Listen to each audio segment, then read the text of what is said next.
एक आदमी बहुत हिंसा प्रवृत्ति का था, चोर था और हिंसा में उसको सुख मिलता था। जैसे अलग अलग, वो इतना तमोगुणी था, जब किसी को काटता और तड़पता तो उसे सुख मिलता था।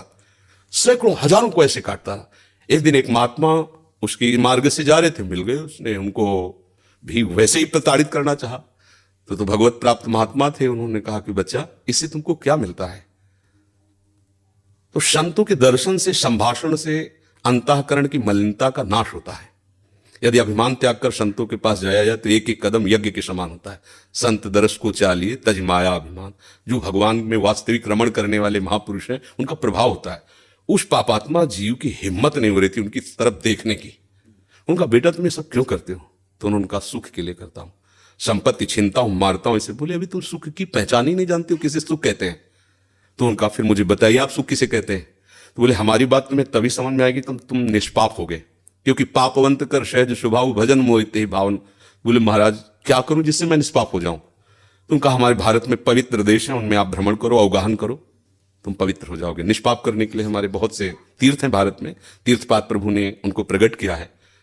तो महाराज हम कब जानेंगे पवित्र हो गए? तो सिद्ध महापुरुष थे, उन्होंने एक शुष्क लकड़ी दी, सूखी हुई लकड़ी दी, कहा इसे ले जाओ और जब ये हरी होने लगे, इसमें किनगा आने लगे, तो तुम समझ लेना तुम निष्पाप हो गए। चला गुरु को प्रणाम करके 10 किलोमीटर चला होगा, शाम हुई। एक वृक्ष बड़ा था, उसके नीचे रुका। गांव में रहने का स्वभाव उसका नहीं था, और उसमें 4-5 चोर बैठे हुए थे, और वो नीचे जड़ में ऐसे जाके बैठ गया। रात्रि व्यतीत हो तो तीर्थयाटन को जाएंगे। वो ऊपर प्लान बना रहे थे कि इन गांव वालों ने मुझे बहुत सताया है, आज रात्रि में 12 बजे चारों तरफ से आग लगा देंगे और अस्त्र शस्त्र ले जो भागेगा मारेंगे, पूरे गांव को आज नष्ट करेंगे। उसके कान में पड़ी बात। उसने कहा कि तीर्थ यात्रा तो जा ही रहे हैं, अगर इन जो 4 हैं 5 हैं इनको अगर मार देते हैं तो जा ही तो रहे हैं तीर्थ यात्रा में, पूरा गांव बच जाएगा। ये पूरे गांव को मारना चाहते, पशु पक्षी हैं, बहुत से जीव है। तो उसने कहा, भैया तुम्हारे गुरु हम हैं, आओ हम तुम्हें सलाह बताते हैं कैसे पूरे गांव को नष्ट करना है। तो चारों कूद थोड़ी पड़ेंगे, एक ही एक आएगा। चारों को हम मार दिया। सोचा अब यहां हिंसा हो गई, नहीं रुकेंगे। लकड़ी उठाई तो हरी हो गई। उनका गुरुजी ने कहा था जहां हरी हो जाए वापस चल गया। वहां गया संत भगवान को। संत ने कहा, हम जानते थे कि तुम ऐसे स्वभाव वाले हो कि तुम्हें तीर्थ यात्रा सुहाएगी नहीं, वापस आ गए। तो उनका, भगवान आपकी आज्ञा पर। आपने कहा था हरी हो, देखो हरी हो गई। बोले, कौन से तीर्थ में? बोले, तीर्थ लेके आ। 4 को और मार दिया है।